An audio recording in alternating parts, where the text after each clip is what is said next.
Baboon once held a government official job with a salary, complete with salary and vacation time.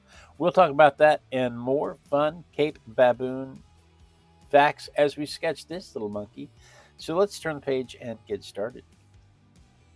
Good morning, good morning, good morning. It is 5:30 in the morning on a Sunday morning. Can you believe it's Sunday already? Where did the weekend go? And it's only 55 degrees. And it's only 55 degrees. Ivy, come get your weather. It's drunken in my yard. It's 5:30 in the morning on a Sunday morning. 5:30 in the morning on Sunday mornings when I like to do a little thing where I pull a toy from the toy box, a random object from the Random Object Randomogrifier, if you will, and I like to draw it and I like to talk about it. And I actually do this every day at 5:30 in the morning, so you may want to set that notification bell so you don't miss any of them. But today's random object is a Cape Baboon. I think it's a Chacma baboon, but it's more commonly referred to as a Cape Baboon. They live in the shoreline of Africa, Mediterranean climate.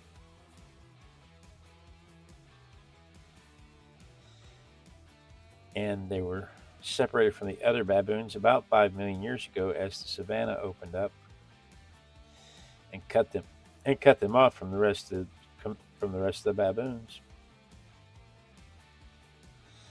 So they have some pretty distinct features and attitudes.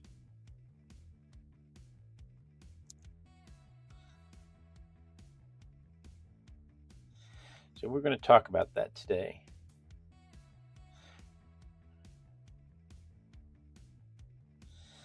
They have a bear-like stance because of how bulky they are. Their front end is big and strong and bulky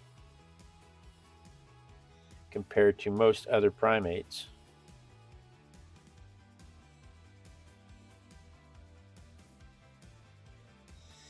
And so they have their common name, their scientific name is something like bear walker. I didn't write that down. I was too busy. I was excited. I was too interested in this fact about them working at this one in particular working as a switch operator at the train station.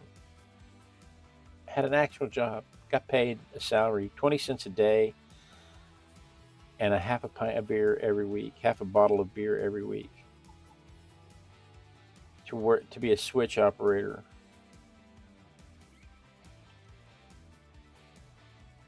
Joe said they're also bubblegum baboons. Yeah, because they have that big pink spot on their back end.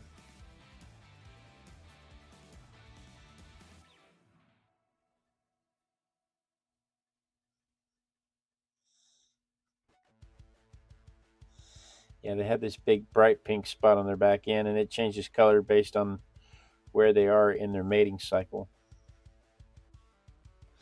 But I'm not sure that's particular to them. I think don't all baboons? Isn't that one of the things that all baboons have?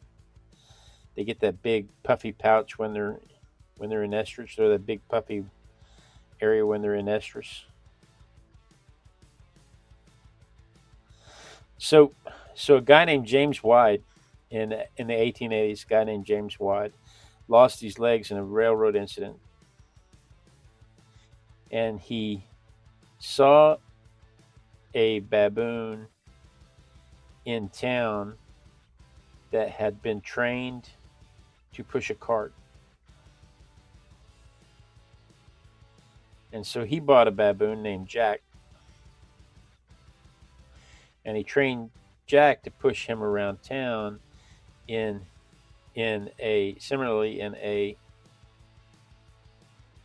chair, a cart, so that he could get around town.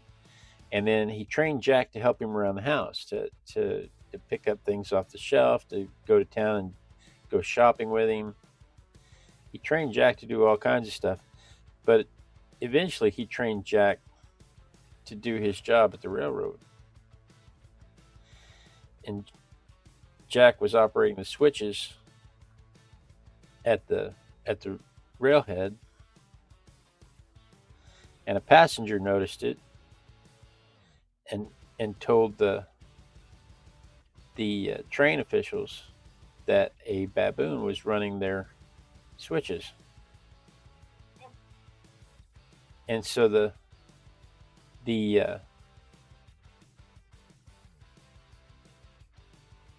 train company sends somebody out to investigate, and Jack is there running the switches, and everybody says, "Oh yeah, Jack's been doing it for a while now." And it's like, you can't let a baboon run the switches. And they say, "Why? He's doing a great job." And so they give the baboon a test. They give Jack a test to see, it's got fake switches and dummy lights and stuff set up, and Jack's supposed to distinguish between which one's the right one, which one's the fake one. And Jack passed the test. He passed the operator's test that all operators have to take. Jack passed the operator's test, and so they put him on salary. 20 cents a day and half a bottle of beer a week. Jack retired from the railroad. I bet he liked that kind of beer better than the 20 cents. I mean, he's got to buy his food. Somebody has to buy his food. Yeah, that's crazy. But yeah, once I went down the rabbit hole of learning that story, yeah, I quit paying attention to most of the other facts, like the scientific name and the taxonomy and the relationships. Excuse me, and the relationships. I really quit paying attention to all the rest of that. Once I it's fun to have a fun story. Got locked into the Jack story. I think that'd make a neat after school special. I don't think you can make a movie out of it, but I think you could make an after school special out of it. They don't have after school specials like that anymore, but what is that show by, is it Mike Rowe? Dirty Jobs? Yeah, where he tells a story about somebody famous, and then at the end he tells you who it is. Was that Mike Rowe? That's not Dirty Jobs. No, he did Dirty Jobs, but he has another show. I have no idea. And that's the way he hears it, and he tells a story about somebody famous. That would be a good story for him.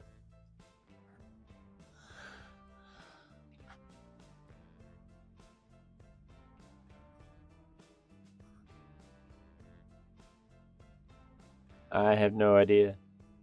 Yeah, it would have been a good story for Paul Harvey too. Paul Harvey would have done a really good job with that story.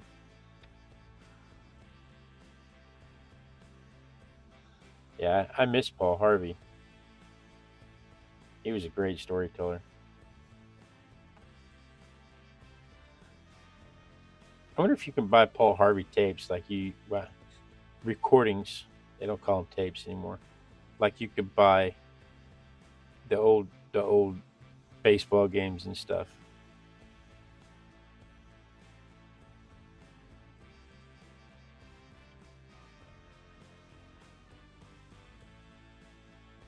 Yes, you can. Did you look that up just now? Yeah, I did. Paul Harvey collection. That would be fun to listen to.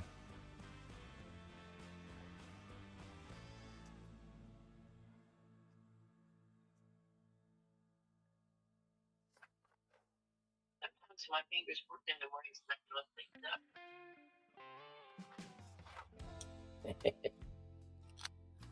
My fingers rarely work in the morning.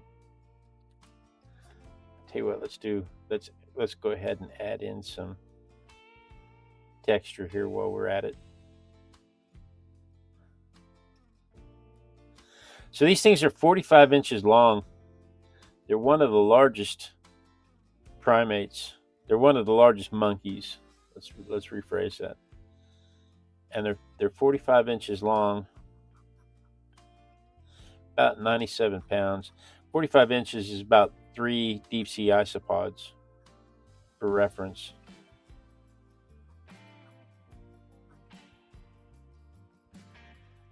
So I mean they're pretty good size. They're not spider monkeys for sure.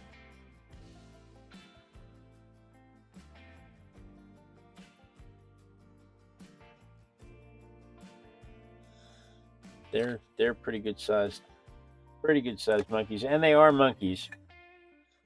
You can the main difference between monkeys and apes. The two main differences between monkeys and apes is one, monkeys still have a tail, and the shape of the chest. A monkey's chest is this way, where their limbs grow forward like a dog's, where an ape's chest is this way, where their limbs come out the side like a person's.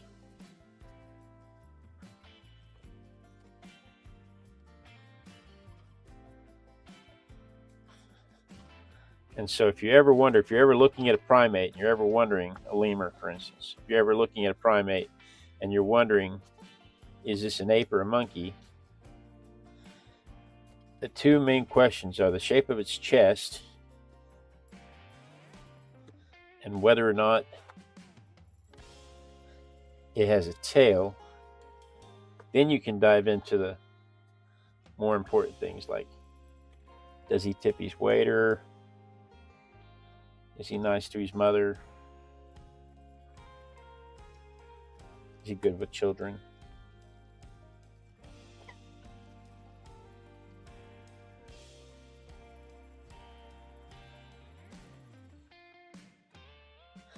They are pack animals. They have a troop animals is a better word for it. They have troops, and they have alpha males that come in and take over and try to manage all the breeding. And when an alpha male comes and takes over, he'll try that infanticide thing where he kills off all of the nursing infants, not all of the juveniles, but all of the nursing infants, because once the mothers stop nursing, they will go into estrus and they will be ready to mate again. And so he's not killing off all of the. He's not. I always thought they were killing off all of their predecessors' offspring, so that their offspring would take over the troop.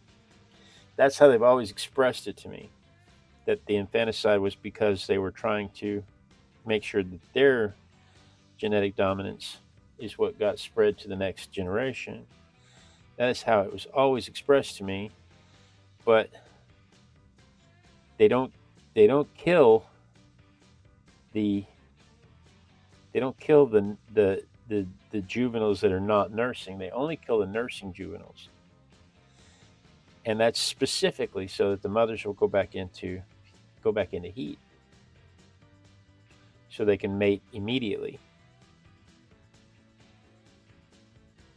And I was last week old when that clicked for me.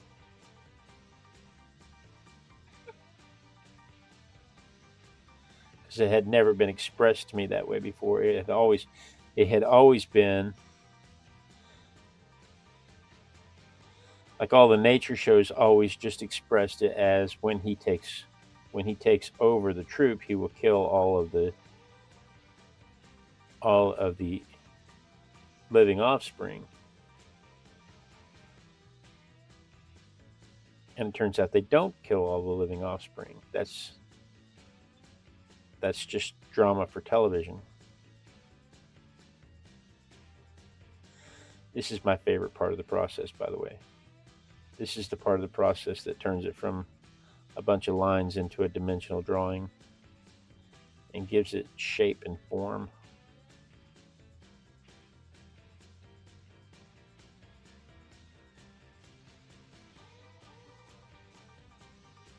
I may never have told you that, but I feel like we're close enough now. I can share that with you in confidence. But yeah, it was always expressed to me that they came in and killed all the previous juveniles so that their genes could take over, and that's not the case. They were trying to get the ladies ready for mating, and that was the fastest way to do it. Baboon females, these baboon females, I don't know if it's true for all baboon females. These baboon females live in kind of a matriarchal society, and the dominant female position is hereditary. And so the queen, if you will, when her baby girl is born, she has higher status than the lower ranking females immediately at birth. And it stays that way for generations. And alpha males can come and go. And the alpha males show up, and they may only be alpha for a year. It may be just a matter of days or weeks that they remain the alpha. Somebody else come knock them off that platform right off the bat. But the females stay in charge for generations. And the females will have multiple male friends. He's just a friend. You don't have to worry about him. They'll have multiple male friends, so that when an alpha male takes over, he can't be sure that the offspring that are nursing are not his offspring. So he may or may not kill them all. Let me dry this real quick and we'll move on to some color.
Joe popped in earlier and said that he was going to have a song in the background, that he wasn't going to be able to stay, but I see that he commented. He's the one that mentioned the bubblegum butt.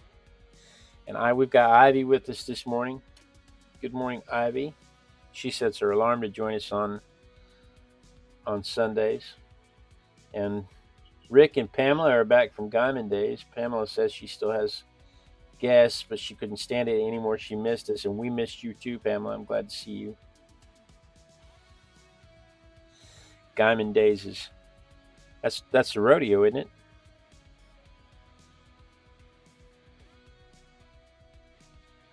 Ivy's doing a mermaid this morning. She didn't have a baboon. Didn't have a baboon. I'm gonna have to fix that for you. Let me get this vermilion down, and then I'll show you something. I'll show it to you while I'm drying. You guys can just chat about it while I'm drying a layer. I'm adding the vermilion to warm it up, and because Pamela's here.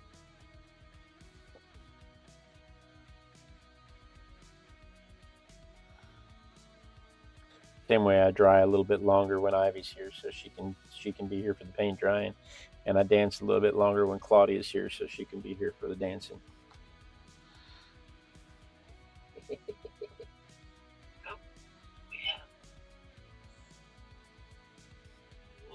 Hey, Lilu.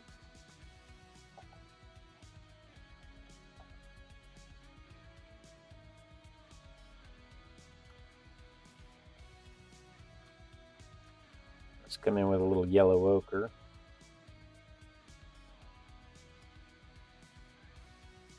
On top of the vermilion.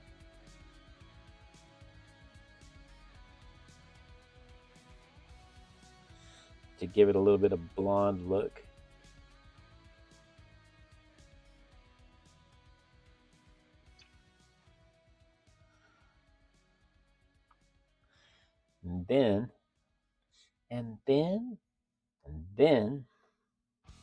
And then I think I'll go with some blue. I'll come back with just a little bit of Prussian blue. Just a little bit, really light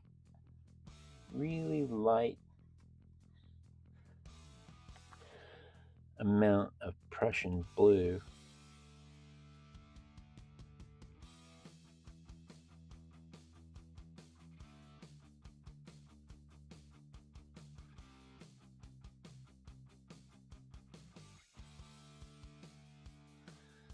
Yeah, that was a good idea. Don't overdo it though. You'll make him green.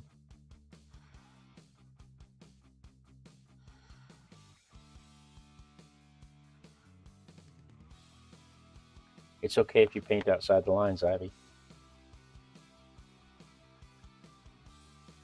Ivy was painting a snake on her YouTubes while she was watching me.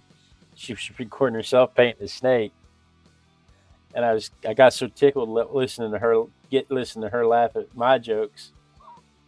But she's watercoloring a snake, and I hear her talking. Uh-oh, it's okay if you paint outside the lines. Let me dry this real quick.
Couldn't really slide that in underneath the hairdryer too well because it was blowing down against my paint. But ooh, look at that's my Jackson's chameleon, and that's the screwdriver that I drew.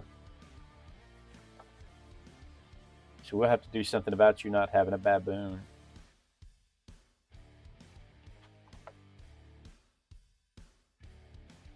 Yeah, that was the best part, Ivy, was you talking back to me on the screen. And we all do it. I know when I'm watching you, I like, oh yeah, then and I'll say my whole response and realize you can't hear me. She was talking back to the television. So anyway, these guys are omnivores. Our little baboons here. Little baboons are these guys. Most monkeys anyway eat primarily fruits and nuts and stuff. But these guys eat grass and fruits and nuts and stuff, and mussels off the beach, and antelope, and uh, fungi, and bark, and lizards, and rodents.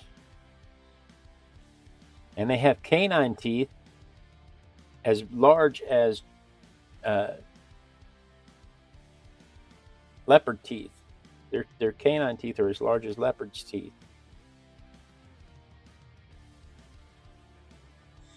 And the animals that hunt them have been found hunted and killed themselves.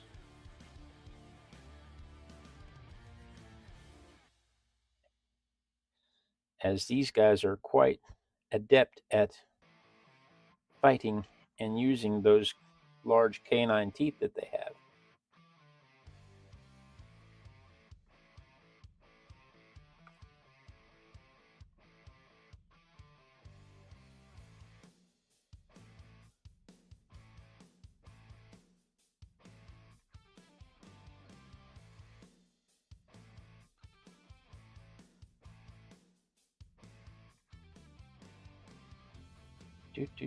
Do.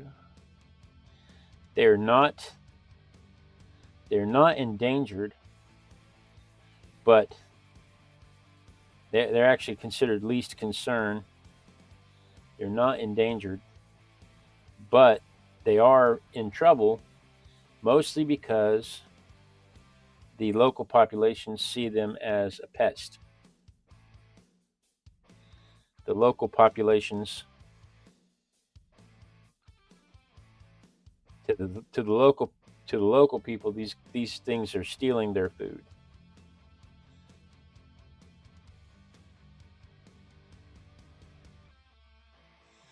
And so they consider them a pest, and so they get trapped and killed. But they're not endangered, and therefore they're not in protected status. But maybe if we gave them some more government jobs, the government would run more efficiently. Let me dry this real quick.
Bama said, I thought that's who had all the government jobs, right? Oh my goodness. Oh my goodness. If only. If only. Nope. I don't know. I don't think we're ready for animal justice, though. Have you read Animal Farm? I'm not sure that animal justice is the way to go.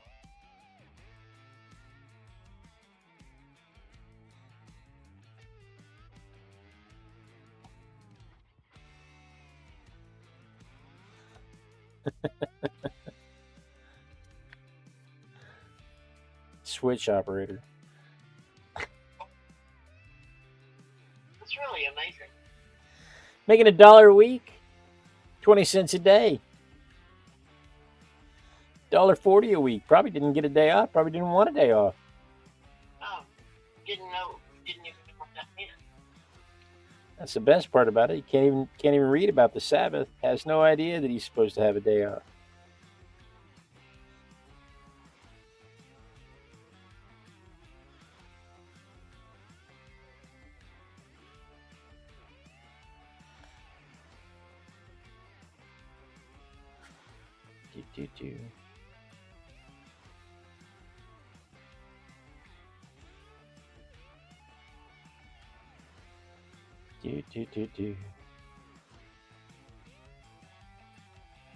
I took some liberties with the shape of that tail for sure.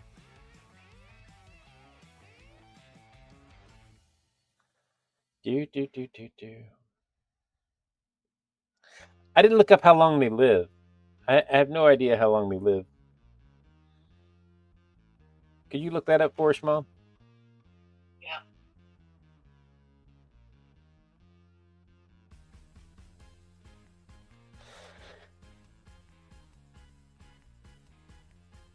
$45 in captivity. 45 years. And in the wild, it's around 30 years. I wonder how long Jack lived. Oh, I don't know how to look back. We named the monkey Jack.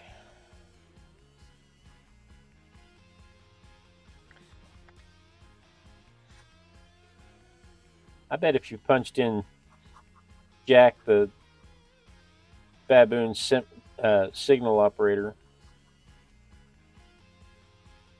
I bet there's lots of pages about him. 9 years. Was only 9 years old. Only lived 9 years. Oh, he got tuberculosis. Oh no. He worked as a railroad signalman from 1877 until his death in 1890, when he succumbed to tuberculosis. Wow.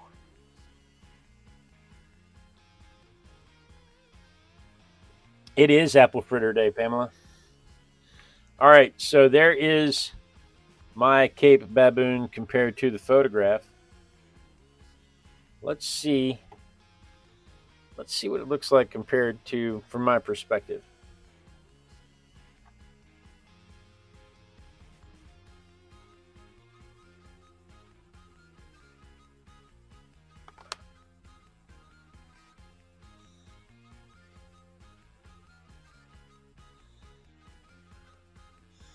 There it is from my perspective.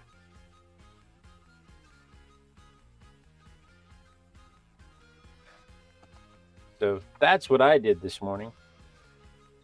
Tomorrow, what do we have tomorrow? What could it be? Oh, the suspense. The suspense. Whatever could it be? I hope I grabbed the right egg. Oh! We need Claudia for this one. It's a tulip.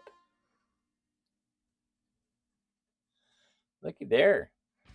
We'll talk about how tulips are really Persian flowers, not really Dutch flowers, and how in the 1600s, in the 1600s, tulips crashed the Dutch economy. We'll talk about that and more fun tulip facts tomorrow while we sketch this little flower. We actually do this every day at 5:30 in the morning, so you may want to set that notification bell so you don't miss any of them. But yeah, that's going to be a fun time. I'm a little put out at the fact that all of the flowers seem to be that purple color.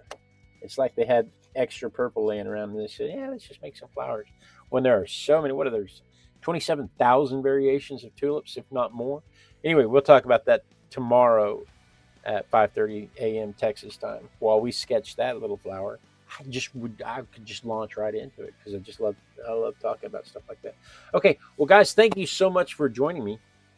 I really do appreciate it. I look forward to this every day. This is my favorite part of the day. It really, truly is the highlight of my day is arting with my besties in the mornings and on Thursday evenings at 7, arting with my besties. absolutely look forward to it every day. Pamela and Rick, thank you for joining us. Joe, Ivy, thank you for joining us. Leluk, thank you for joining us on the vertical side. I hope you guys have a fantastic day. I hope everybody gets an apple fritter, because that's what I'm about to do. I'm gonna go wake the little girl up, and we're gonna go get us an apple fritter. Since the mom and brother are away, the little girl and I are gonna go get an apple fritter. So, guys, thank you so much. Be sure and tune in tomorrow. Rick says he's ready to tiptoe through the tulips. Oh gosh, Rick, that's fantastic, man. You caught me off guard with that one. Be sure and tune in tomorrow. Same Artistic Biker time, same Artistic Biker channel. And then we dance. We dance until somebody says they see me dancing, because then I will know that the lag has caught up with the stream and I won't get cut off mid-sentence. It means that everybody has a chance to say hello and goodbye to each other and ask any questions of each other that they may have. You get a chance to click the clicky thingies this way if you're on the horizontal, or this way if you're on the vertical, so that you can see another fantastic video just like this. But the most important part of the whole thing is to make sure that